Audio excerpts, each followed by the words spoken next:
welcome to the Harmony Channel. Jason Whitlock, your host.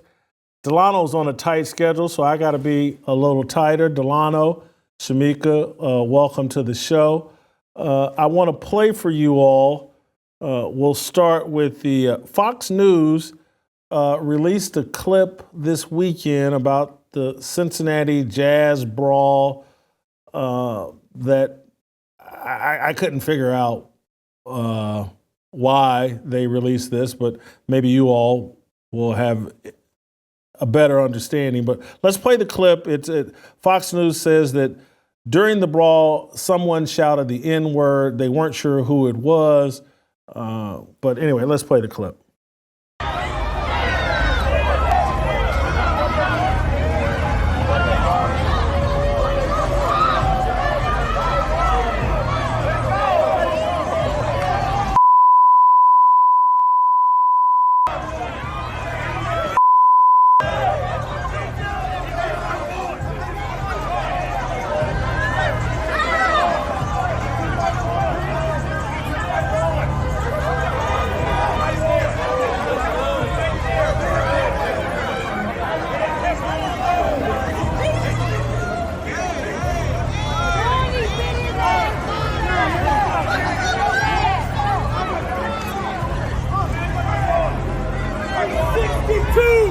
Yeah, make sure my mic is on. Turn my. Yeah.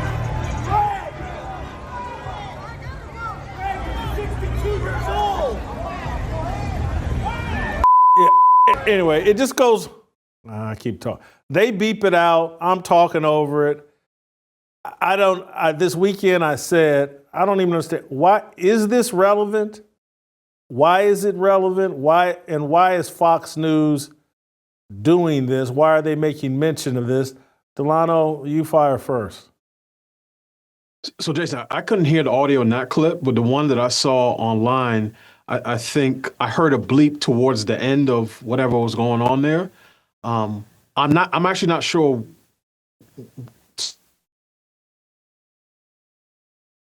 Uh-oh. Delano has frozen up. Shemeka, are you good? Shemeka has frozen up. Fox is doing it because they want, from their perspective, to add additional context.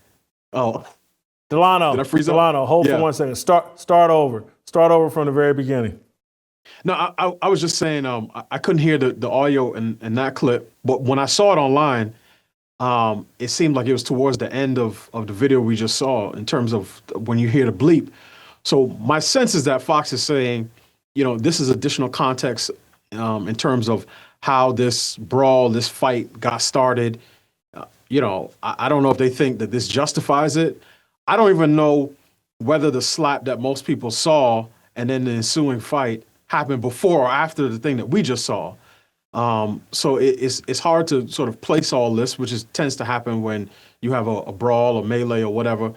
But I do still think that there are people who feel like the N-word, so to speak, used particularly by a white person towards a black person with malicious intent, constitute quote unquote fighting words. Now, people can feel however they want to feel about that.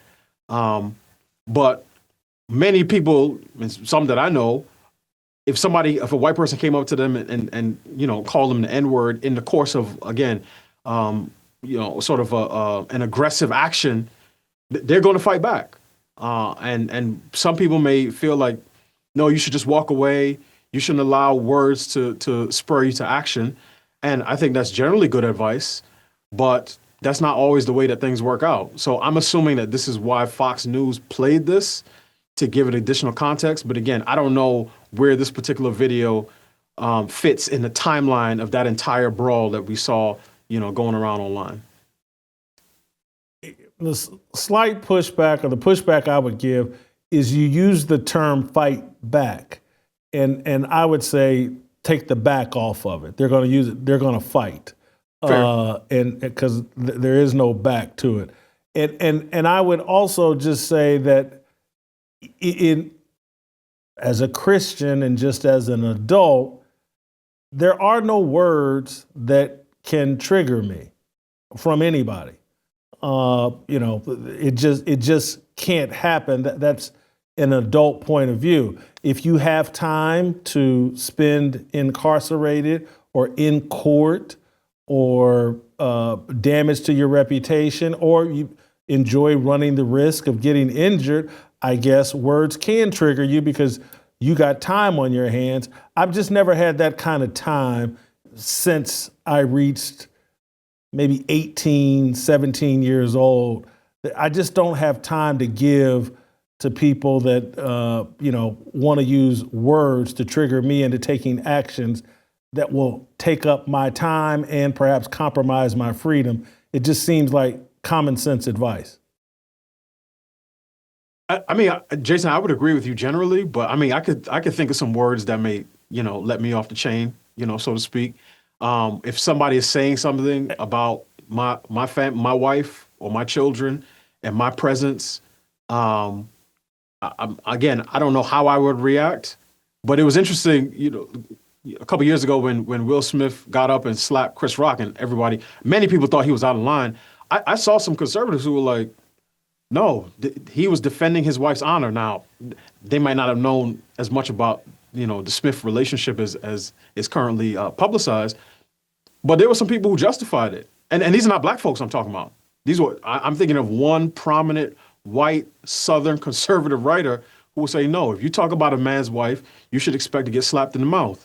And I think that I'm not justifying allowing words to trigger you, but what I'm saying is there are times when people will do things in response to things that we say, which is why oftentimes people will say, this is why, particularly when men are engaging with one another, we should watch the things that we say to one another, because the likelihood that something verbal could turn into something physical is always sort of lingering in the background, particularly when men engage with one another. Shemeka, you got any thoughts? Sure you do. When it comes to someone using the N-word during that whole mayhem or whatever, I just think it's silly that a word could trigger you to want to put hands on somebody. But I think if you are itching to act like an untamed gorilla, then white people or any non-black will always hold the banana over you. And so when it comes to myself, there's just not a word that's going to push me to act violently at this, as people would say, big age. I'm too old for that. I'm too old to let some words trigger me to violence, to be in somebody's courtroom, to have to get an attorney, or to maybe even have my life taken or harmed. I have children to stick around for. There's just nothing that someone can say to me that's going to take me to that level. I think it's silly. And I've had people come after me online. I've had people come after my children for things that I've said, but I just came up in a generation where we were constantly reminded, sticks and stones may break my bones, but words will never hurt me. Now, if it gets to a point where you are starting to threaten my life, and I actually believe that you will, and you are making advances to where my life feels in danger, then yes, I'm going to respond. As I've said before, I had no issue with the guy, I think he had on the red shirt, after the guy hit him in the face. I would have had no issue with him standing up for himself and retaliating physically, the same way that the guy came after him physically. But I just don't see that words being thrown around should equate to the violence or the level of violence that we saw, people's heads being stomped on, the lady who is still healing. For me, acting like pavement apes is just never the answer. For me, it's surrendering so much power to someone else that, like, oh, what you say, some person I don't know, some person that I don't work with, isn't my boss, isn't my employer, isn't my business partner, isn't in my life.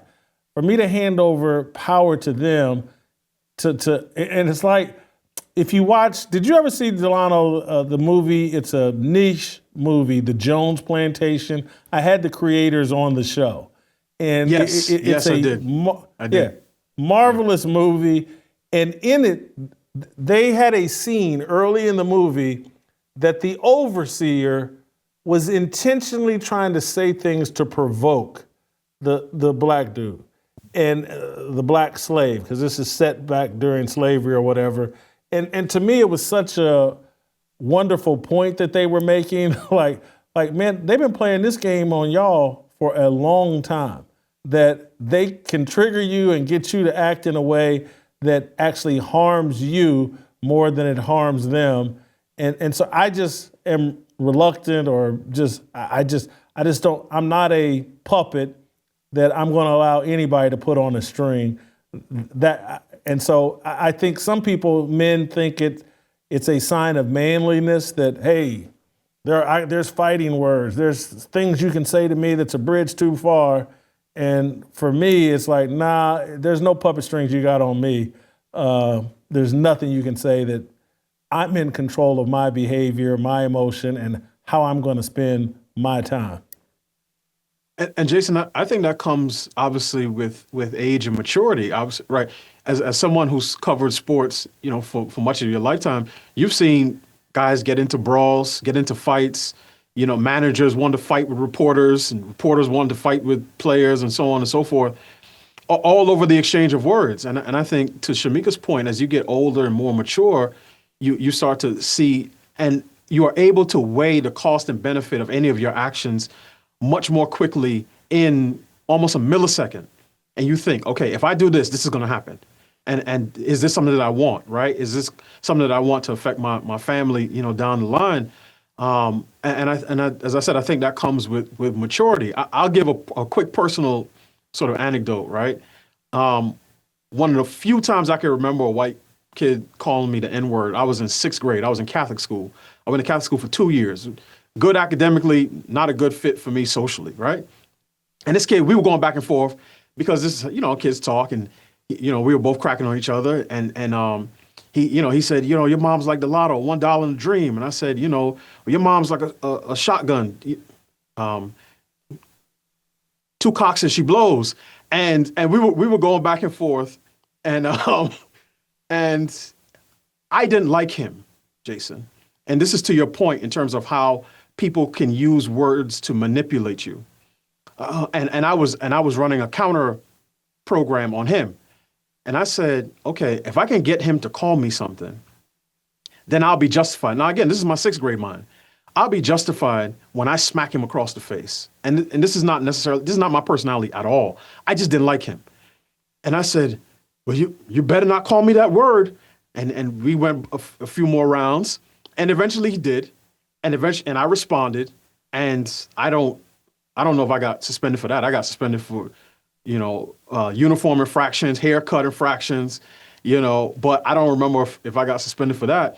But it does go to your point that sometimes people will say things to intentionally get a rise out of you. And as a parent now, I instruct all of my children to respond in the way that they should, regardless of what people are saying, because I know, again, that sometimes when someone knows what triggers you, they will always hold it over your head. Shemeka put it beautifully in terms of the gorilla and the banana.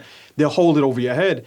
And part of what I started to practice as I got older is to say, if that's the reaction that you want to get from me, that's the one thing that I'm not going to do in this particular moment. And I practiced that throughout my life with friends, family, and relationships. Whatever reaction you're trying to draw out of me, that's the one that I'm not going to give you. And that, I don't know when's the age where I fully figured it out, but I've shared the story before. 20 years ago, maybe a little bit longer, I'm down in Miami. It's when me and Dan Lebitard are great friends, and we're at some hotel pool party, on the roof or whatever, and a Cuban woman, I believe she was Cuban, got all in my face and just kept calling me the N-word. And I just looked at her like she was crazy, and I never reacted or ever responded. She wanted to trigger me, and she was smart enough to know, if I can get this big black man, no matter what I say, if I can get him to put his hands on me, then I win. And he gets in a lot of trouble. And so I just never reacted because I truly don't care. And part of this to me is, even then, 20 years ago, part of it is part of a spiritual maturity and just understanding who I am. And if I think too many Black kids are raised with the mentality given to them from their parents. Someone calls you the N-word, you knock them out. I believe that is standard. When we talk about the talk, I think that's one of the main talks Black parents give their Black kids, and they're sending them straight to hell. Shemeka, am I right, wrong for thinking that?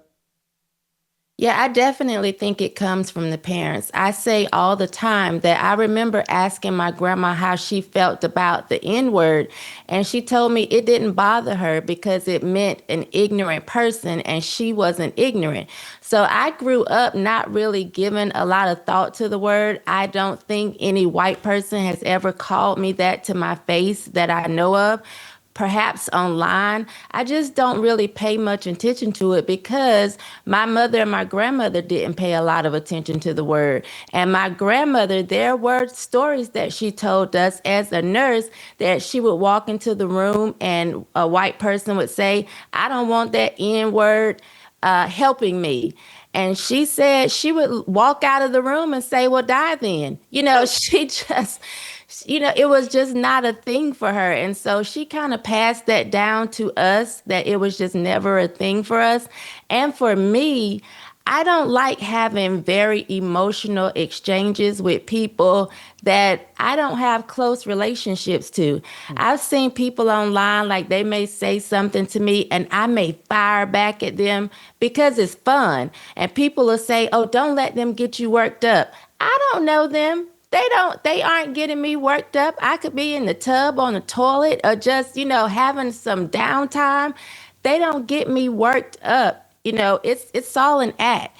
But when it comes to having that real emotional exchange, you have to be someone close to me. And even then, I've been called a bitch and I still don't respond in a physical way, acting unseemly and irrationally. I just don't think it's worth it.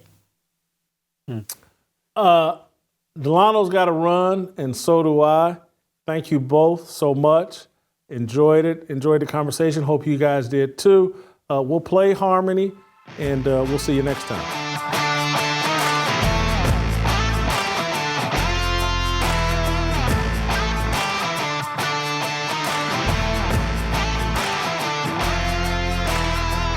How did we end up so divided? Stop fighting and stand tall. We used to be a nation, one united. Now we're headed for downfall. God, let your light shine down.